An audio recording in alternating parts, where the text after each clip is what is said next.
Hello everyone! If you saw our last video, you know that we arrived in Tirana, Albania by bus. We've been here for about 2 weeks, walking around, enjoying the cafe culture, and just getting to know the overall city.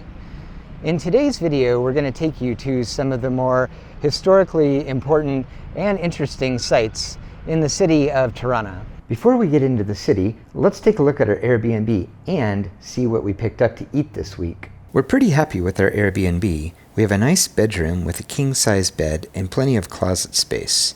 The living room is comfortable with a nice couch and TV. And our kitchen has all the essentials. The best part is our balcony view. From here we can see the entire city, including some of the iconic Tirana buildings. It usually takes us a few days to find a good grocery store that we like, and with any luck we find a little farmer's market or a green grocer that we can go to as well for fresh produce.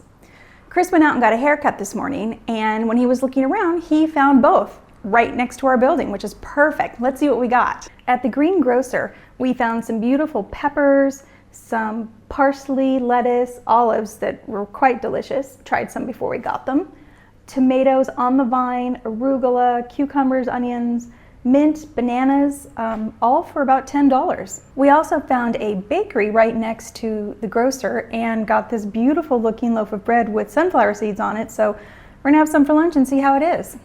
This is a beautiful Skanderbeg Square. It's named for the national hero of Albania, Skanderbeg. Skanderbeg was a military leader who helped defeat the Ottomans back in 14-something. Here in the square behind me, you'll see the National Museum, there's the Opera House, and then the beautiful Etimbe Mosque.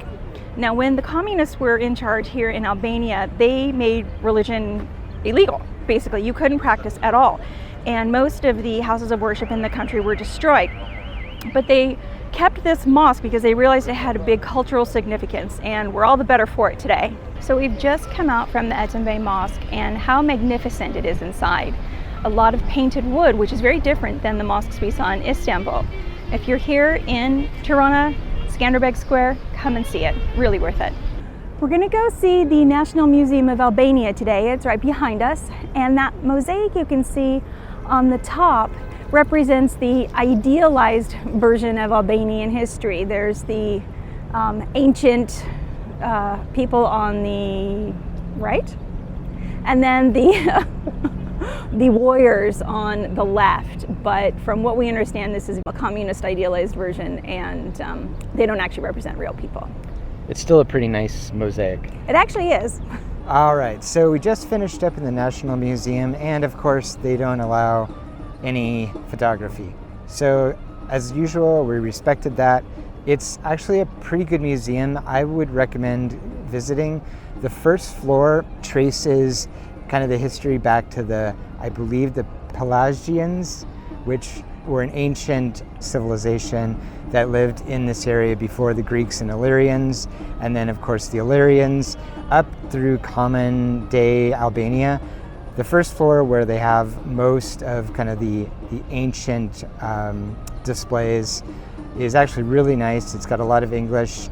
The other 2 floors that we visited had a lot less English, so you can do those kind of quickly.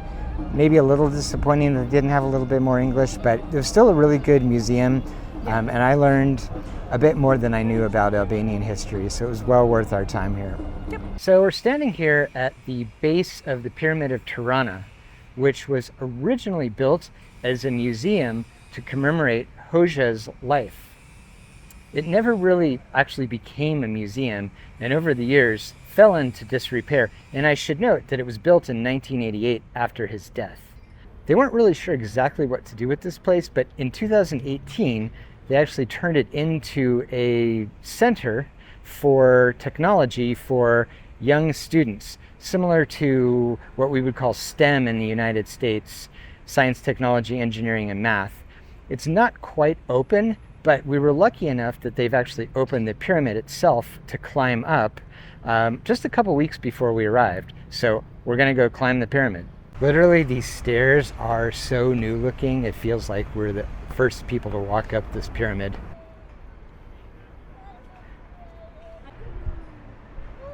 All right, it's time for a little trivia. Who are the 2 most well-known ethnic Albanians. We'll tell you the first one, but you're going to have to stay tuned until later in this video to learn who the second one is. So the first one is Mother Teresa. She was born in 1910 in what was formerly the Ottoman Empire, present-day Skopje, North Macedonia. She's very well respected here. In fact, there's a whole section about her in the National Museum in Tirana. So we've been in Tirana for about a week, and we figured it was time to get a different perspective on the city. Literally.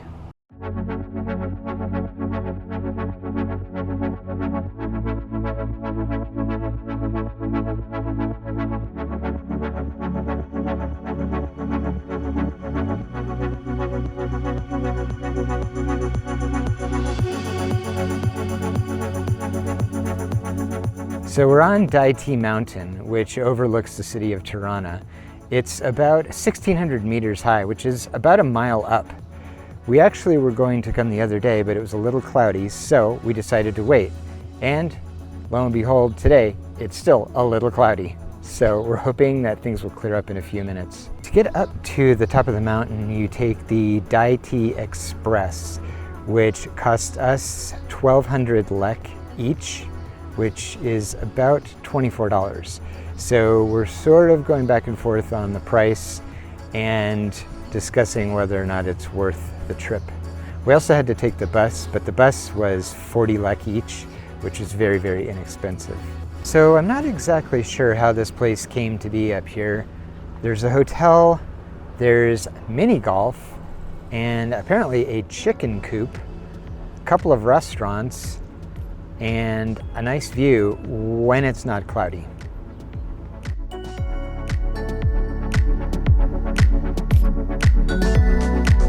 So we're on our way back down from the top of the mountain, the one that Chris pronounced, and I'm not sure how to say it. Daiti.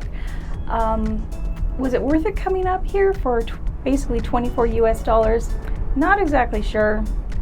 I think the best part is probably the ride up and back on the cable cars, because you really get some spectacular views.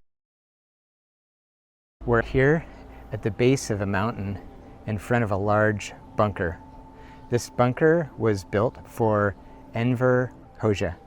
It is supposedly 105 rooms and 5 stories. We're not quite sure how long it'll take or if we can take videos, but if we can, come along. So as you walk in, there are signs posted saying no photographs. That's because there's a military base right next to the bunker, but you can take pictures and video inside the bunker, from what we've been told.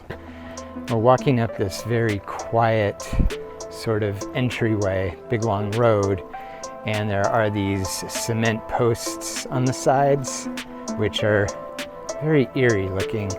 I don't know, they just make me very uncomfortable. So we just learned that the Albanian military came up with the idea to build this bunker after a visit to North Korea, where they had something similar.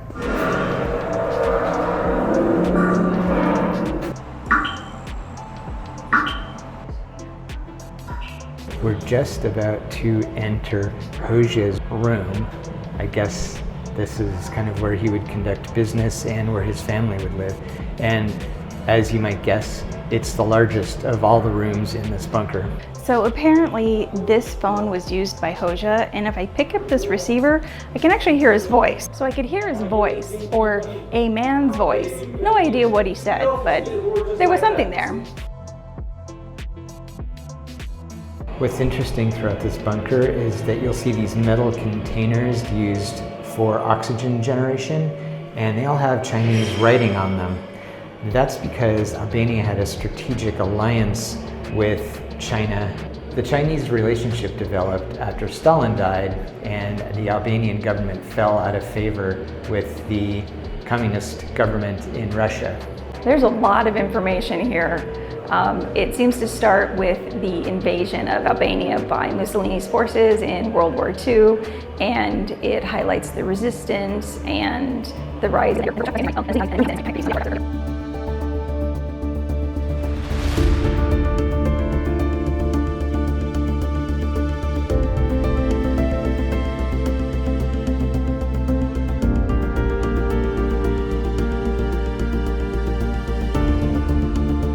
So we just entered the assembly hall. Right now we're about 3 floors underground, and this place is giant. I mean, considering that we're in a bunker.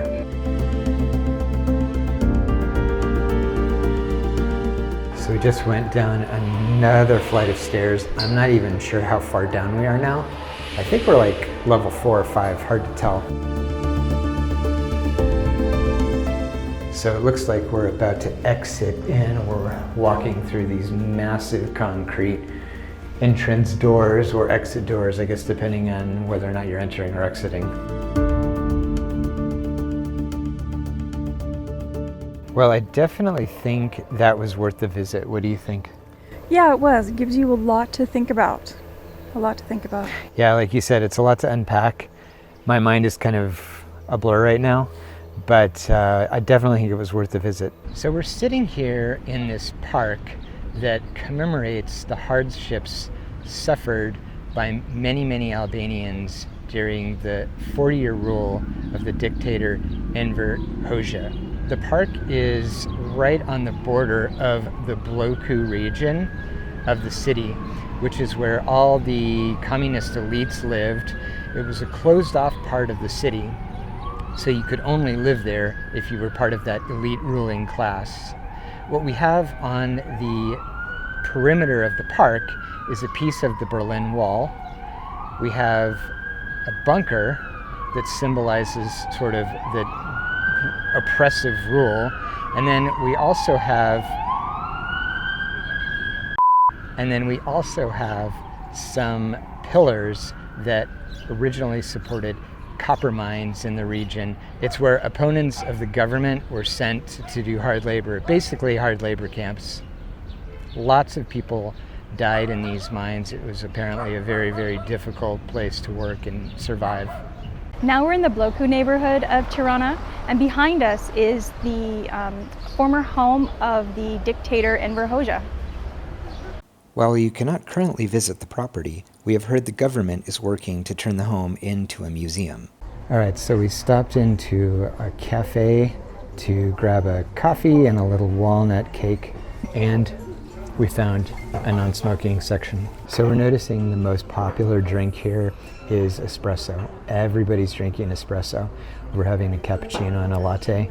So we're clearly not locals. But one of the things that we've noticed and what we really like is that after you order in a cafe, they bring the bill to you. So you don't actually have to ask for the bill. You could pay anytime you want. So if you are in Tirana for more than a few days, you might want to consider visiting the Grand Park. It's just outside the city center, and it's a nice little break from all the hustle and bustle and traffic and just the liveliness of the city. Plus, it's very tranquil, and there are quite a few walking trails, both paved and unpaved. It does tend to get quite warm in the summer, so make sure to bring plenty of water. All right, it's time to reveal the other most famous, well-known ethnic Albanian. She was born in 1995 to Kosovo-Albanian parents in London, England, who is Dua Lipa. Yes, the pop star Dua Lipa. Thanks for joining us on our tour of Tirana. If you enjoyed this video, please give us a thumbs up and helps our channel get out to more people on YouTube. And go ahead and subscribe. See you next time. So we just had the most amazing experience. And he's like, I'm the archaeologist who's working on this site right now. And he explained about the mosaics and the graves and so much